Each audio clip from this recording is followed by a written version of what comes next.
بسم اللہ الرحمن الرحیم و بہ نستعین۔ بغیر کسی تمہید کے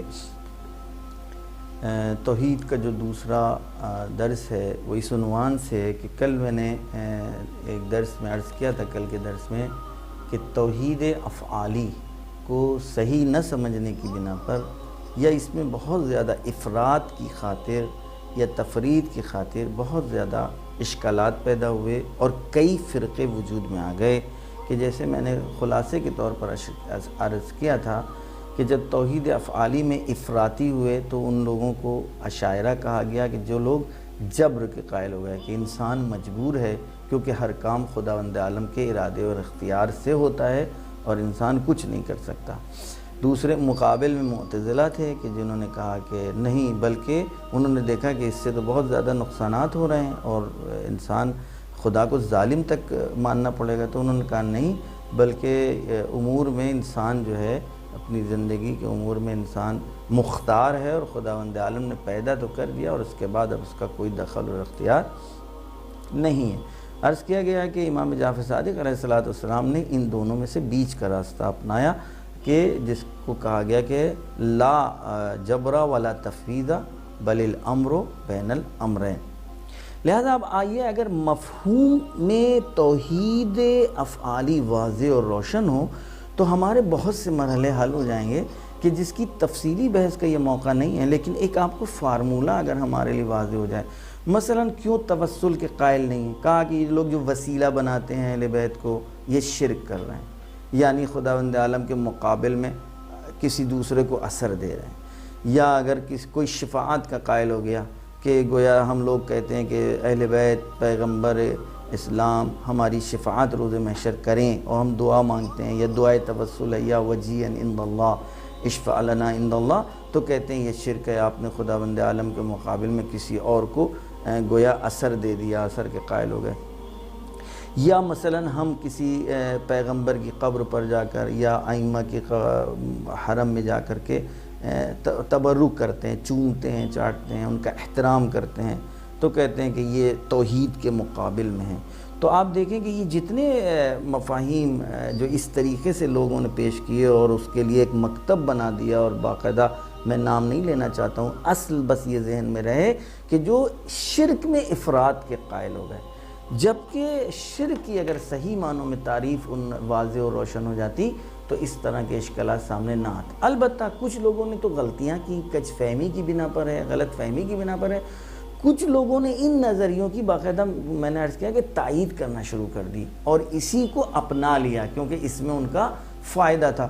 مثلا جبر و تفویض کا لے لیں، جو لوگ قائل ہو گئے کہ اللہ یعنی انسان جو ہے مجبور ہے، جو کچھ کرتا ہے وہ خدا کرتا ہے، تو اب بنی امیہ نے اس نظریے کی تائید کرنا شروع کر دی، اور اسی نظریے کا یہ نظریہ اصلا بنی امیہ کا نظریہ مطلب بن گیا۔ کیوں؟ اس لیے کہ ان کو تمام اپنے کرتوتوں کو چھپانا تھا اسی میں، کہ وہ مسلمان بھی باقی رہیں گے، موحد بھی باقی رہیں گے، اور رسول کے نواسے کو قتل بھی کر دیں گے، رسول کے گویا مدینہ منورہ میں وہ گھوڑے گدھے بھی بنوا دیں گے، کعبے کی پردے میں آگ بھی لگوا دیں گے، مسلمان بھی باقی رہیں گے، قرآن کو جلوا بھی دیں گے قرآن، اور وہ مسلمان بھی باقی رہیں گے۔ کیوں؟ اس لیے کہ جو کچھ بھی کرتا ہے وہ اللہ کرتا ہے اور انسان مجبور ہے۔ تو آپ نے دیکھا کہ کیوں۔ اب میں نے عرض کیا کہ توسل کا انکار اور تبرک کا انکار اور شفاعت کا انکار، تو پہلے مرحلہ یہ حل ہونا چاہیے کہ آیا اس پوری نظام کا جو کائنات ہے، نظام ہستی ہے، اس میں آیا سبب و مسبب پائے جاتے ہیں کہ نہیں؟ اصلا یہ قانون پایا جا رہا ہے کہ نہیں پایا جا رہا ہے؟ ہر چیز میں اثر دینے والا خداوند عالم ہے، لیکن کائنات میں جتنے بھی اسباب ہیں، ان تمام اسباب کو جو اثر دیا ہے وہ خدا نے دیا ہے۔ اگر کوئی قائل اس بات کا ہو جائے کہ اللہ کے مقابل میں ہم کسی نبی، کسی پیغمبر کو مستقل ایک صاحب قدرت مان رہے ہیں اور یہ قدرت اس کی اپنی ہے، تو یہ توحید کے مقابل میں ہوگی اور یہ شرک کہلائے گی۔ لیکن اگر کسی کا نظریہ یہ ہو کہ خداوند عالم نے ان کے اعمال کی بنا پر، ان کی عبادتوں کی بنا پر، ان کی قربانیوں کی بنا پر ان کو یہ مرتبہ دیا ہے، ان کو یہ قدرت دی ہے، ان کو یہ احترام بخشا ہے، ان کو یہ مرتبہ بخشا ہے کہ یہ ہمارے لیے اللہ کی بارگاہ میں سفارش کر دیں، ہمارے لیے اللہ کی بارگاہ میں وسیلہ قرار پا جائیں، تو یہ عین توحید ہے، کیونکہ یہ ان کے بعد جو کچھ بھی اللہ کا دیا ہوا ہے۔ میں ابھی آپ سے کہوں کہ یہاں سے پانی اٹھا کر کے ہمیں دے دیں، آپ نے پانی اٹھا کر کے دیا، اگر آپ قائل ہو جائیں کہ یہ پانی جو آپ نے کپ پانی کا اٹھایا اپنی قدرت سے اٹھایا، اس میں اللہ کی قدرت کا کوئی دخل نہیں ہے، تو یہ شرک ہے، یہ اللہ کے مقابل میں توحید کے دائرے سے ہم نکل گئے۔ لیکن اگر ہمیں اس بات کا یقین اور اعتقاد ہے کہ نہیں، اٹھا تو رہے ہم اپنے ہاتھ سے اور اپنے ارادے و اختیار سے، لیکن اصل اس طاقت اور اس قدرت کو دینے والا وہ ہے، تو یہ عین توحید ہے۔ تمام وہ فرقے جو اس بات کے قائل ہیں کہ اہل بیت شفیع قرار پائیں گے، یا رسول اکرم شفیع قرار پائیں گے، یا انبیاء اولیاء شفیع قرار پائیں گے، یا ان کے ذریعے سے تبرک کر ان کو چومتے اور ان کا احترام کرتے ہیں، ان کی قبروں کو، یہ اس بنا پر کرتے ہیں کہ ان کے پاس جو کچھ بھی ہے تھا وہ خدا کا دیا ہوا تھا، جو کچھ بھی آج ہے وہ خدا کا دیا ہوا ہے۔ اب کیونکہ اس پر ہماری تفصیلی بحث نہیں ہے کہ میں باقاعدہ آیات قرآنی پیش کروں آپ کے سامنے، احادیث قرآنی پیش کروں، پر دوسری بات اصلاً امکان سے زیادہ وقوع ہے، پہلے ہم امکانی ابھی گفتگو ہے، لیکن اگر واقع ہوا ہو، خود قرآن میں کتنی آیتیں ایسی ہیں کہ جہاں پر انبیاء کے ذریعے سے آیات بتلائی جا رہی ہے، انبیاء سے حکم دیا جا رہا ہے استغفر لنا یا آبانا، اے میرے بابا میرے لیے استغفار کریے اللہ کی بارگاہ میں۔ بھئی یہاں پر جناب یوسف کے دوسرے جو بھائی ہیں وہ اپنے بابا جان کو، جناب یعقوب کو شفیع قرار دے رہے ہیں، واسطہ قرار دے رہے ہیں اپنے اور اللہ کے درمیان۔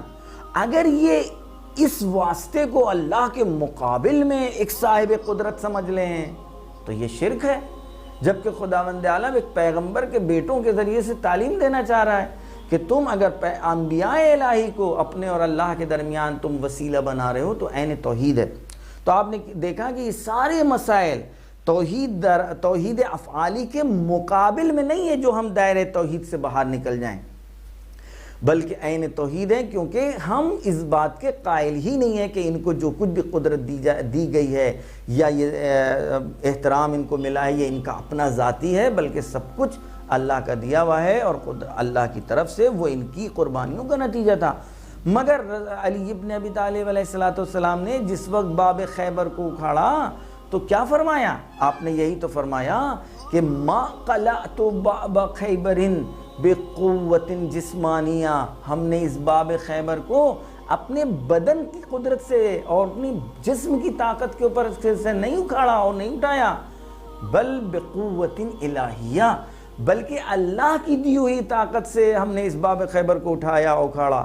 اب آپ دیکھیں عین توحید ہے۔ سورج اگر آپ علی ابن ابی طالب علیہ السلام کے لیے پلٹا تو علی ابن ابی طالب علیہ السلام نے بلا فاصلہ اپنی جبین کو بارگاہ رب العزت میں رکھ دیا کہ میرے پروردگار تو نے یہ قدرت عطا کی تھی، تو نے ہم کو یہ احترام بخشا کہ یہ میرے لیے کام ہو رہا ہے۔ ہمارے بہت سے ائمہ اور انبیاء الہی نے جو خارق العادہ ایسے کام جو عام طور سے لوگ نہیں انجام دے سکتے ہیں، جب وہ انجام دیتے تھے یا انجام دینے سے پہلے یا انجام دینے کے بعد، وہ اللہ کی بارگاہ میں سجدہ شکرانہ بجا لاتے تھے، نماز پڑھتے تھے، 2 رکعت نماز پڑھ کر کے دعا کر رہے ہیں، یا اس واقعے کے بعد آپ نے گویا انہوں نے شکرانہ انجام دیا، تو آپ نے دیکھا کہ یہ عین توحید ہے، توحید کے مقابل نہیں ہے۔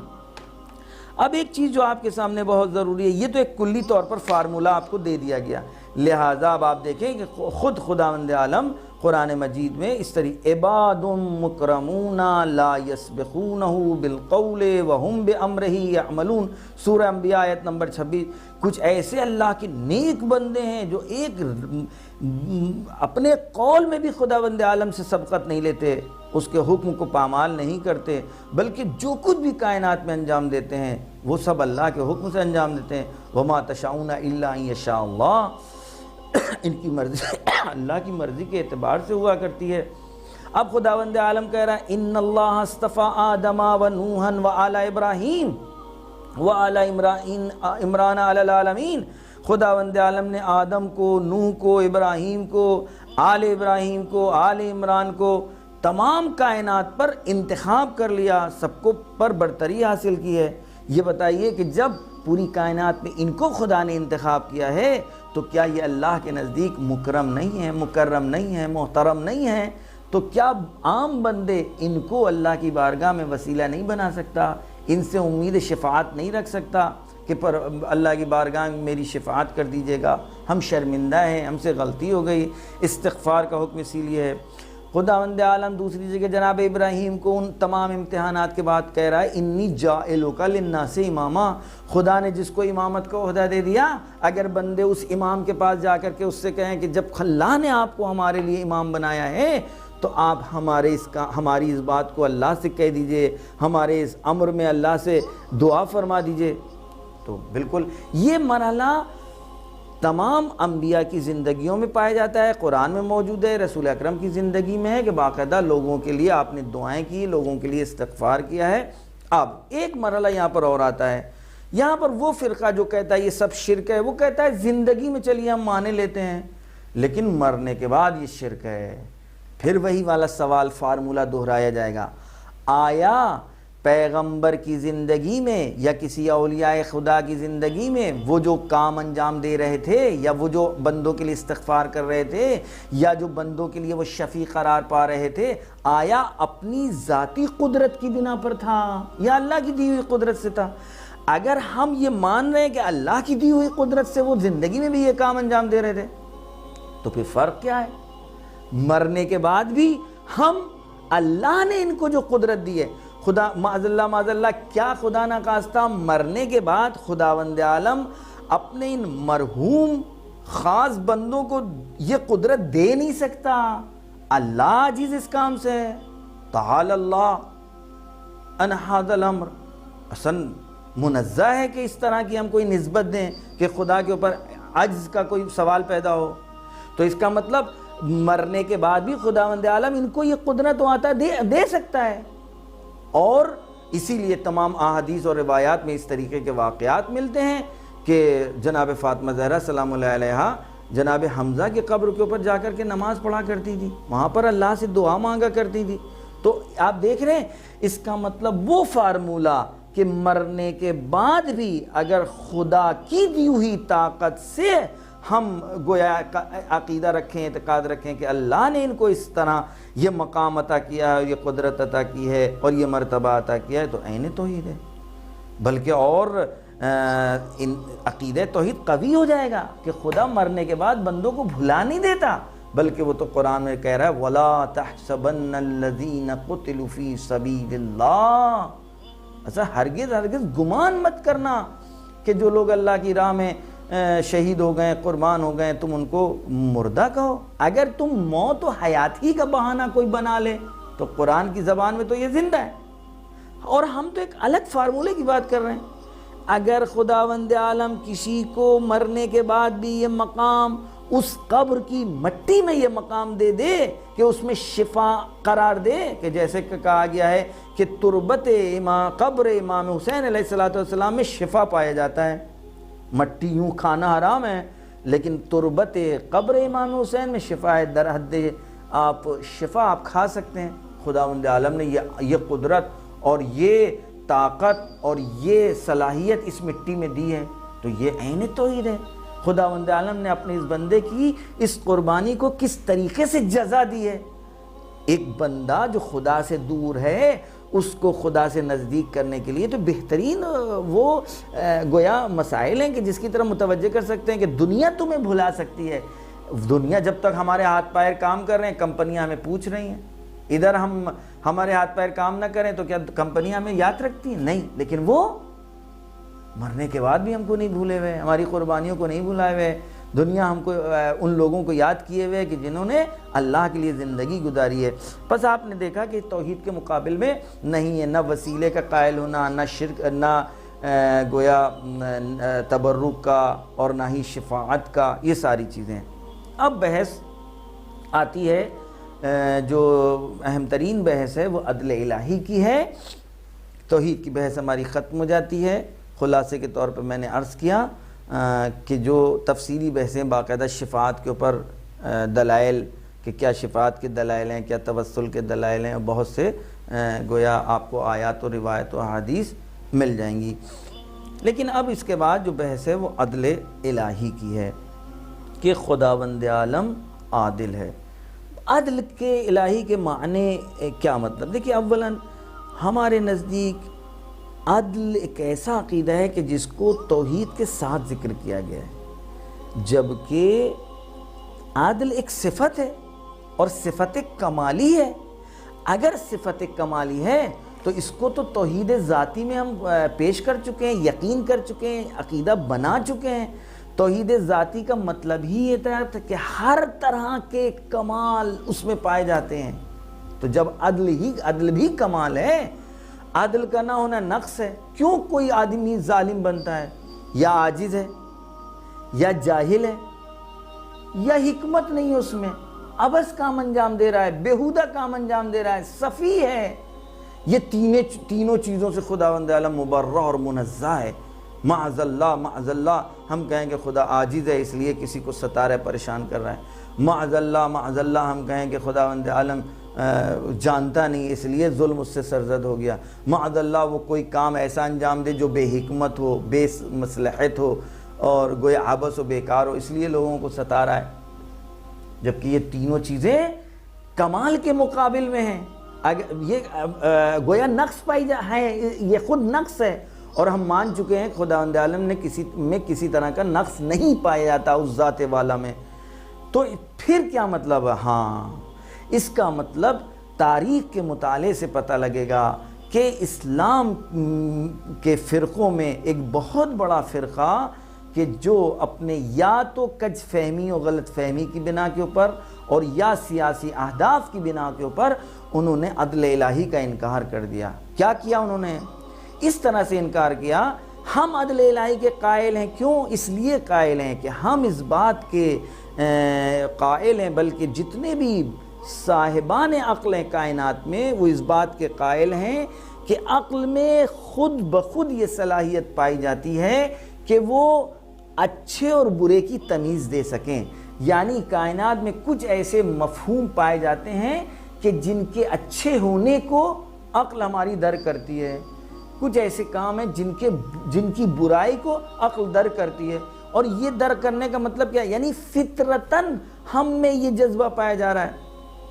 ہم نے کسی کو مارا، ظلم کیا، ہمارے پاس طاقت ہے، قدرت ہے، ہم اپنے حکم فیصلے کو وہ لے کر کے مظلوم بیچارہ گیا قاضی کے پاس، قاضی نے، جج نے میرے حق میں فیصلہ کر دیا کیونکہ ہم بہت بڑے تھے، پیسے والے تھے۔ خود بخود میرا ضمیر جو ہے اندر وہ اس قاضی کو برا سمجھے گا۔ کیوں؟ اس لیے کہ میری عقل نے درک کر لیا کہ یہ ظلم کر رہا ہے، ظلم بری شے ہے۔ فطرت ہم کو کہہ رہی ہے کہ اس نے کام برا کیا ہے، ولو میرے حق میں کیا ہے۔ آپ سمجھ رہے ہیں؟ اس کا مطلب کچھ مفاہیم ایسے ہیں کہ جن کے حسن کو اور جن کی خوبصورتی کو عقل انسانی درک کرتی ہے، ان میں سے ایک عدل بھی ہے، انصاف بھی ہے۔ یہ ہمارے ظلم قبیح ہے، بری ہے، شے ہے، اور برائی ہے، خود نقص ہے، لہذا عقل اس کام کو، اس کی برائی کو، ظلم کی برائی کو درک کر رہی ہے۔ اشاعرہ کہتے ہیں، یعنی جو لوگ عدل الہی کے قائل نہیں ہیں، وہ کہتے ہیں ہم یہ طے نہیں کر سکتے کہ کیونکہ میری عقل اس کو اچھا کہہ رہی ہے لہذا خدا یہ کرے گا، کیونکہ یہ چیز بری ہے اور ہم کہیں گے خدا یہ نہیں کرے گا۔ نہیں، وہ حسن و قبح عقلی کے قائل نہیں ہیں۔ کہتے ہیں عقل میں یہ صلاحیت ہی نہیں ہے وہ کسی شے کی اچھائی یا کسی شے کی برائی کو درک کرے اور احساس کرے، بلکہ اپنی زبان میں وہ بڑی اچھی باتیں سمجھ رہے ہیں۔ ہم بہت توحید کے بڑے درجے پر فائز ہیں۔ کیا کہتے ہیں؟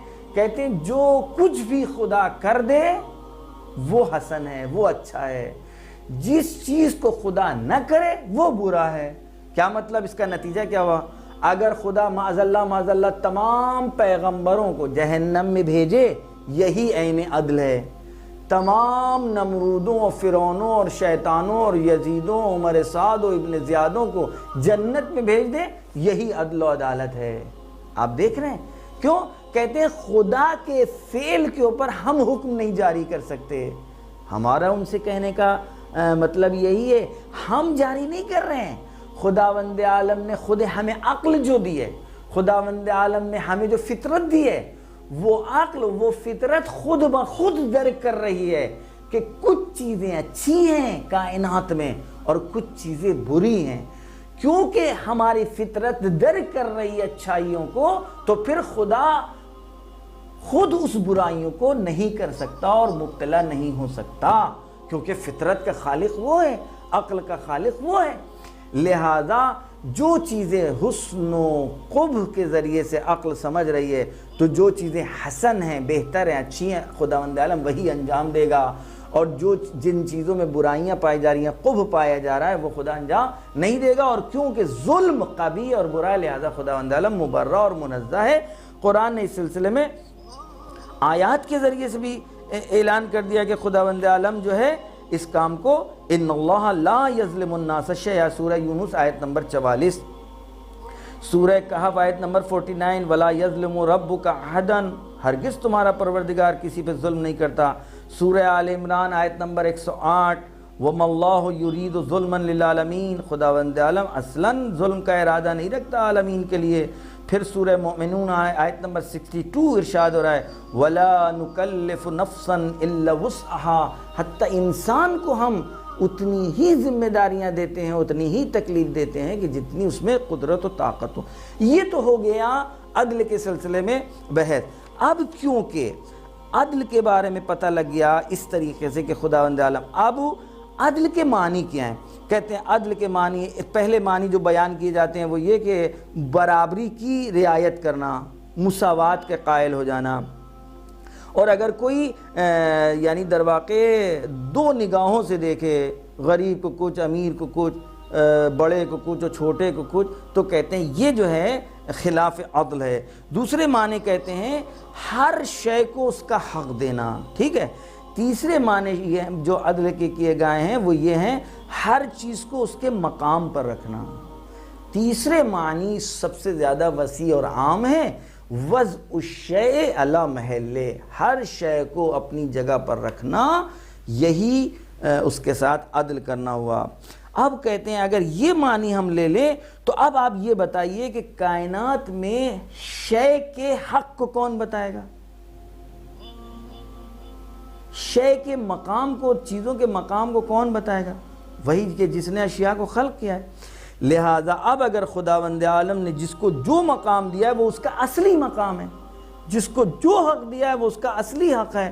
اگر کائنات میں ہماری تخلیق میں کہیں کچھ تھوڑا بہت فرق نظر آ جائے تو آپ یہ نہیں کہہ سکتے یہ ظلم ہے۔ کیوں؟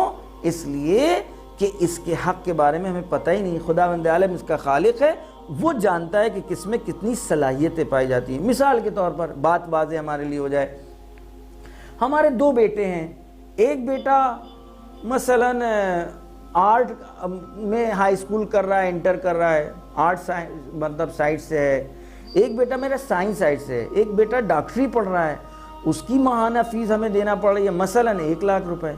ایک بیٹا ہے جو بیچارہ بالکل گویا کوئی ہنر یاد کر رہا ہے یا آرٹ سائڈ سے ہے، اس کی فیس ہماری 10,000 روپے ہے۔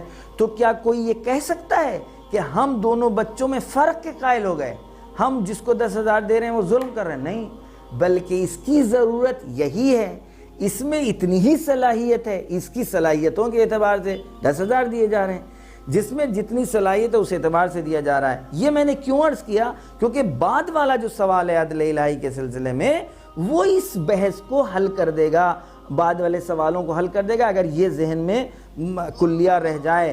کیونکہ خداوند عالم نے ہر شے کو اس کا حق دیا ہے، اور ہر شے کا حق اور صلاحیتیں ایبیلٹیز کا جاننے والا وہی ایک صلوات بھیجیے محمد وآل محمد۔ خوب، اب کہتے ہیں کہ عدل کہاں کہاں پر معنی رکھتا ہے، کہاں پر ہے؟ کہتے ہیں عدل کو 3 جگہ آپ رکھ سکتے ہیں، مطلب ماننا پڑے گا عدل کے سلسلے میں۔ ایک ہے عدل تکوینی، ایک ہے عدل تشریعی، اور ایک ہے جزا یعنی قضاوت کے مرحلے میں سزا اور جزا کے وقت عدل الہی کا مظاہرہ۔ تکوین کا مطلب کیا ہے؟ نظام کائنات میں خداوند عالم نے جس کو جیسا بنایا ہے حق بنایا ہے۔ اب فرق یہ ہے کچھ کا بنانا بالاستقلال تھا، یعنی خدا پیدا ہی کرنے کا مقصد اس کا وہی تھا۔ کچھ چیزوں کا وجود کائنات میں ان اصل کی بنا پر آ گیا ہے، خداوند عالم کا ہدف یہ نہیں ہے، لیکن اس اصلی چیزوں کے خلق کرنے کا نتیجہ یہ تھا کہ یہ ضرور پیدا ہو۔ مثال، آپ نے ایک بڑھئی کو بلایا، نجار کو بنایا، آپ نے کہا ہمارے لیے ایک مطالعے کی ٹیبل بنا دیجئے، خوبصورت سی بنائیے، ایک کتاب خانے کی الماری بنا دی۔ آیا اس نے بہترین بنانا شروع کر دیا، آپ نے لکڑیاں لا کر کے دی، سب کچھ لا کر کے دے دیا، بنا رہا ہے وہ، ایک طرف چھیلن پہ چھیلن چلتی چلی جا رہی ہے اور وہ خوبصورت سے خوبصورت بناتا چلا جا رہا ہے آپ کی الماری یا ٹیبل کو۔ اب آپ یہ بتائیے اس نجار اور اس بڑھئی کا ہدف کیا تھا؟ ہدف یہ تھا کہ خلق کرے، پیدا بنائے آپ کے لیے ٹیبل، بنائے آپ کے لیے الماری، بہترین کتاب خانہ، بہترین ونڈو، لیکن سائیڈ میں چھیلن بھی نکل رہی ہے۔ ہدف اس کا چھیلن خلق کرنا نہیں ہے، چھیلن کو پیدا کرنا نہیں ہے، اصل ہدف ہے الماری، یہ ونڈو بنانا، یہ ٹیبل بنانا۔ اما یہ بنائی نہیں جا سکتی، وجود میں نہیں آ سکتی جب تک کہ ساتھ ساتھ یہ نہ ہو۔ تو کائنات میں خیر کے ساتھ اگر کہیں آپ کو شر نظر آئے کہ یہ تو برا ہے، یہ تو ایسا کو خدا نے کیوں خلق کیا، نہیں، اس خیر کے خلق کرنے کا لازمہ یہ تھا کہ جس سے اس سے چھٹکارا نہیں ہو سکتا تھا، لیکن ہدف یہ خلق کرنا نہیں تھا۔ لہذا یہ نظام تکوینی میں ہو گیا، یعنی جس کو جہاں پر جیسا خلق کیا بہتر ہے، پہاڑ کی سختی ہے، بلندی ہے، زمین کا گویا نچلا پن ہے، بہتے ہوئے دریاؤں کی خنکی ہے، بادل ہیں، پھول ہے، نرم پھول ہیں، سخت کانٹے ہیں، نرم پھولوں کو اپنی جگہ خلق کیا، وہ عدل کے مطابق، کانٹوں کو سخت خلق کیا، وہ اپنی گویا عدل کے مطابق ہے۔ پھولوں کو چھونے سے انسان کو لطف محسوس ہوتا ہے، یہ عین عدل ہے۔ کانٹے کو چھونے سے انسان کو اذیت محسوس ہوتی ہے، یہ عدل الہی کے مطابق ہے۔ اس کو کہتے ہیں تکوین میں عدل کا قائل ہونا۔ ایک تشریع، خداوند عالم نے جو قانون ہم کو دیا اس میں عدل کے مطابق ہے وہ قانون۔ جس چیز کا حکم دیا کرو عین عدل اور مصلحت کے مطابق ہے، جس چیز سے روکا عین عدل کے مطابق ہے۔ یعنی اگر ہم شراب اگر پئیں تو یہ عدل کے خلاف ہے، ہم اپنا پر ظلم کر رہے ہیں، اپنی صحت پر ظلم کر رہے ہیں، اپنے بدن پہ ظلم کر رہے ہیں، اپنی نسل پہ ظلم کر رہے ہیں، اپنی آبرو پہ ظلم کر رہے ہیں۔ اگر ہم سے کہا حلال چیزیں تمہارے لیے، پاک چیزیں حلال ہیں، ہم نجس چیزیں کھائیں، نجس چیزیں سے روکا ہے۔ آپ دیکھ رہے ہیں یہ عدل تشریعی، یعنی تشریع میں عدل کا قائل ہونا۔ تیسرا مرحلہ ہے روز جزا۔ جو کچھ بھی خداوند عالم ہمارے لیے فیصلہ کرے گا عدل کے مطابق ہوگا، نیک اعمال کے مطابق جزا ملے گی، برے اعمال کے مطابق ہم کو سزا ملے گی۔ وہاں پر بھی خداوند عالم کا کوئی بھی فیضہ عدل کے مقابل قرار نہیں پائے گا۔ ایک بحث اس میں اور ہے، انشاءاللہ بعد والے جلسے میں اس کو خلاصے کے طور پر بیان کر کے بحث توحید اور عدل ہم ختم کرتے ہیں۔ بس عدل میں اب ایک طرح کے سوالات ذہن میں آتے ہیں کہ عدل کو پھر الگ سے آپ نے کیوں بیان کیا، جو پہلے شروع کیا تھا۔ بھائی اس کا جواب یہ ہے کیونکہ ایک بڑے طبقے نے مسلمانوں کے عدل الہی کا انکار کر دیا تھا، لہذا ان کے مقابل میں مذہب تشیع اور امامی اور اہل بیت نے آ کر عدل کے اوپر اتنا زور دیا اور تاکید کی تاکہ لوگ عدل کو بھولنے نہ پائیں، لہذا عدل کو توحید کے ساتھ ساتھ الگ بیان کیا گیا۔ جبکہ اگر کسی کے پاس اصلی توحید ہے تو عدل خود بخود توحید میں اندر چھپی ہوئی ہے، کیونکہ عدل خود ایک صفت ہے اور کمال کی صفت ہے، اور توحید ذاتی کا ہونے کا مطلب ہی یہی ہے کہ ہر طرح کا کمال اس کی ذات میں پایا جاتا ہے۔ وآخر دعوانا ان الحمدللہ رب العالمین۔ اگر کسی کو کوئی بھی سوال ہوگا تو وہ گروپ پر ڈالے گا، اس کا سوال اگلے دن دے دیا جائے گا۔ اللہم صلی علی محمد وآل محمد، اللہم کل ولیک الحجۃ ابن الحسن صلواتک علیہ وعلی آبائہ فی هذه الساعة وفی کل ساعة ولیا وحافظا وقائدا وناصرا ودلیلا وعینا حتی تسکنہ ارضک طوعا وتمتعہ فیہا طویلا۔